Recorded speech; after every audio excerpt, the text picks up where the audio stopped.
O Pentágono demoraria 100 anos para derrotar o Soldier Boy. No último vídeo eu afirmei que o Capitão Pátria seria eliminado pelo exército em 3 semanas, e agora eu falo o absurdo de que o Soldier Boy ficaria no mínimo 100 anos invencível contra as forças militares. Será isso possível? Eu sei que no imaginário da maioria, o Homelander é mais forte que ele, mas será mesmo? Eu vou te provar que não é bem assim.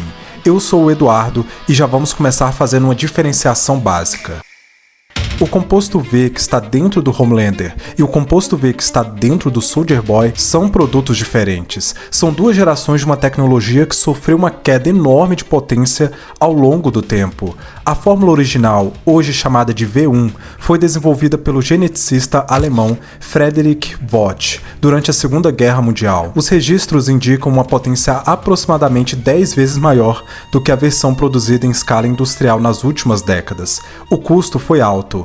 A V1 era extremamente instável e provocou milhares de mortes nos testes iniciais. Ele tem o V1 na corrente sanguínea. A primeira versão do composto V, do Friedrich Vogt. O V1 é 10 vezes mais potente do que a fórmula atual. Só funcionou em alguns dos primeiros super. Primeiro em campos de concentração e depois nos soldados americanos durante o programa de adaptação da fórmula.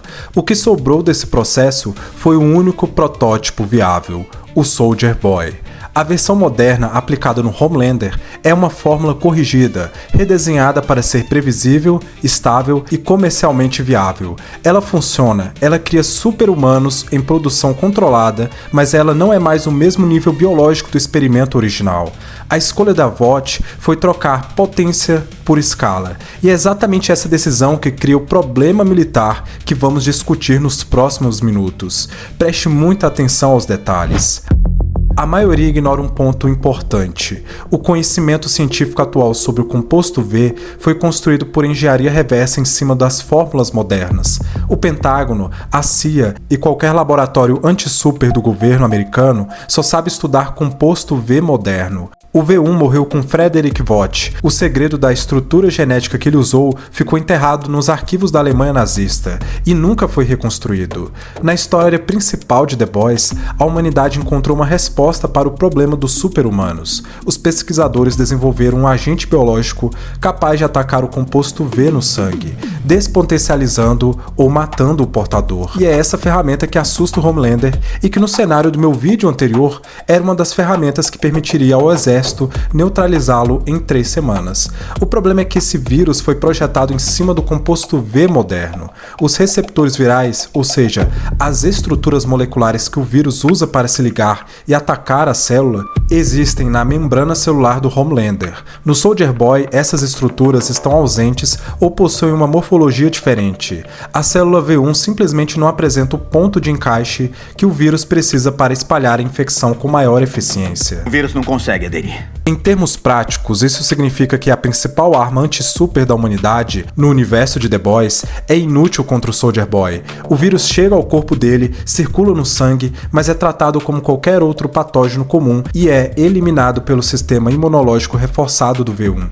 Para o Pentágono, isso é um pesadelo. A linha de pesquisa que mais consumiu o orçamento militar dos últimos anos no combate a meta-humanos virou patrimônio inutilizado contra um único alvo. Se você notar, pode perceber que o Soldier Boy nunca recua, ele enfrenta tudo de frente, e é essa postura que você precisa ter quando o assunto é a sua identidade e autoconfiança. Com a chegada do outono e o clima esfriando, muitos homens acham ótimo usar um gorro para esconder a calvície, mas não adianta esconder e deixar para depois, a queda continua acontecendo. O ponto é simples, o frio pode até ajudar a disfarçar, mas não resolve. A calvície atinge metade dos homens com até 50 anos, segundo a OMS. Não dá para ficar de boné ou gorro para sempre, e é por isso que eu quero apresentar para vocês a Manual, uma plataforma especialista em queda capilar masculina. O processo é muito prático, você acessa o site pelo meu link na descrição e responde a um questionário de saúde. O médico avalia o seu caso e, se houver recomendação, o tratamento é produzido por uma farmácia parceira e enviada com frete gratuito em uma caixa discreta.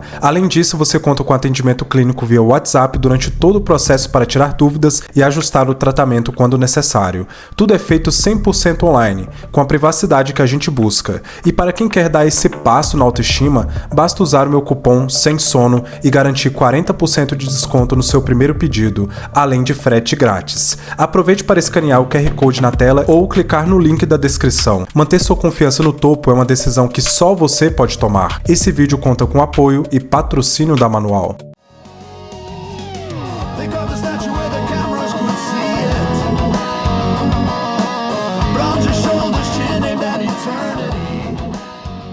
Mas é aqui onde o Soldier Boy começa a sair completamente fora da curva, meus amigos. A maioria das discussões sobre durabilidade de super-humanos compara espessura de pele e resistência a impacto externo. Nesse quesito, o Homelander tem um valor alto. O ponto cego dele é a durabilidade interna. O Homelander já demonstrou vulnerabilidade interna em alguns momentos da série. Uma haste de metal entrando pelo canal auditivo provocou sangramento na cena com a rainha Maeve. Nesse momento podemos perceber que uma ferramenta comum, aplicado com uma grande pressão em um ponto específico, pode causar um ferimento interno.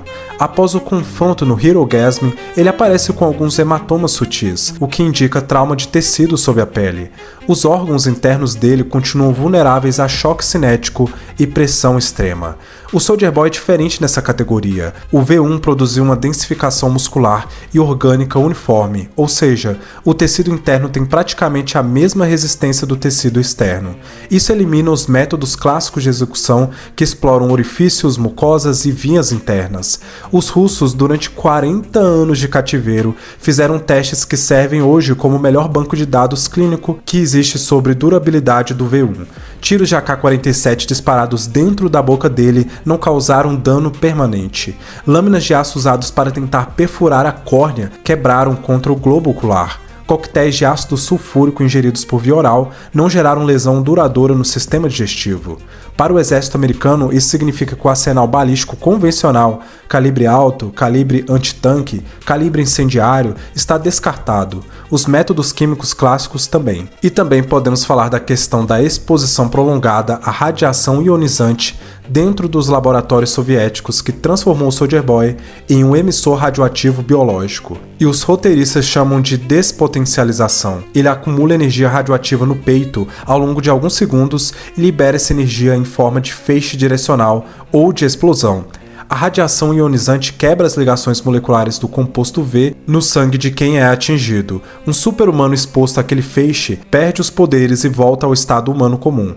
Em alguns casos, morre de overdose energética antes mesmo de perder o composto V. Durante o tempo de carga, ele fica visivelmente vulnerável e em dor, com o peito brilhando, os movimentos travados e a atenção comprometida. Após a descarga, ele entra em estado de exaustão, com perda de coordenação e queda temporária de força e durabilidade.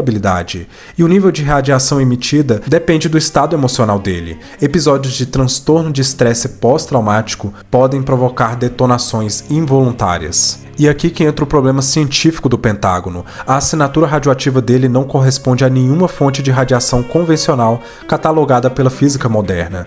É um evento de física nuclear biológica fundamentalmente diferente de emissões de fótons concentrada da visão de calor do Homelander.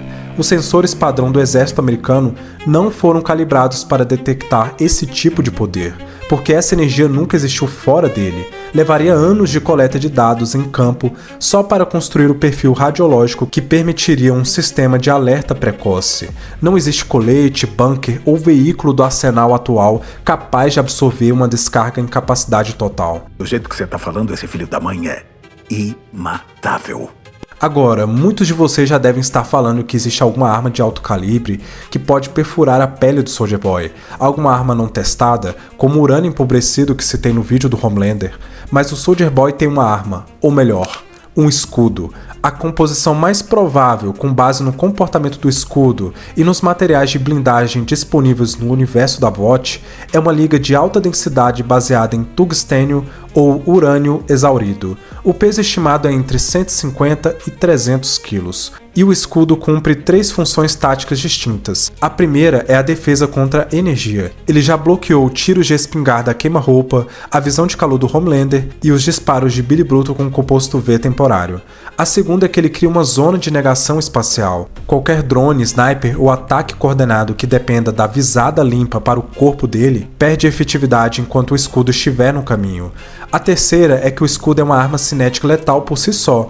Quando ele acelera 300 kg com a força do V1, o impacto é suficiente para esmagar o crânio fortificado de um super-humano de elite. Agora, a maior diferença entre ambos, já que estou usando bastante o Homelander a título de comparação, é a mente frágil do Homelander. Isso é ridículo, ridículo. Fraco. Você é o meu maior fracasso. Você não é nada.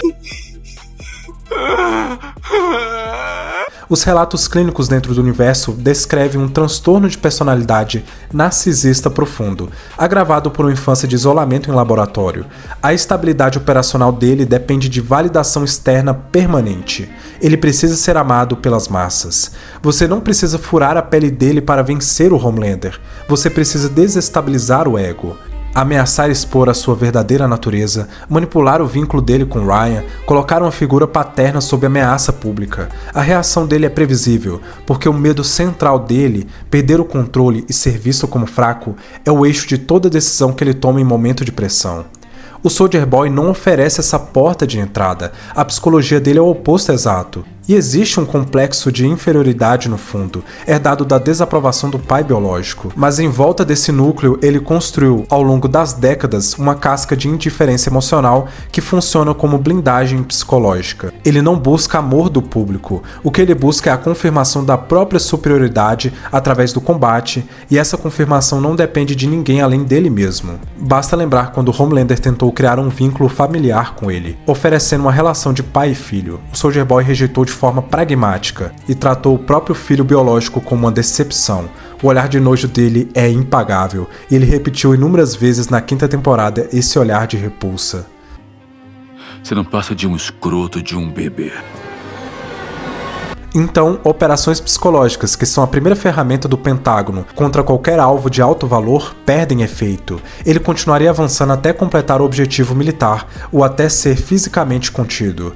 E contê-lo fisicamente, conforme vimos, é o problema sem solução conhecida. Para que fique bem claro, o Homelander pode destruir mais em menos tempo, porque voa, porque tem alcance global, porque emite energia à distância. O Soldier Boy destrói mais devagar, em escala terrestre, mas o exército americano não tem ferramenta atual para parar ele permanentemente, e construir essa ferramenta exigiria um século de pesquisa concentrada.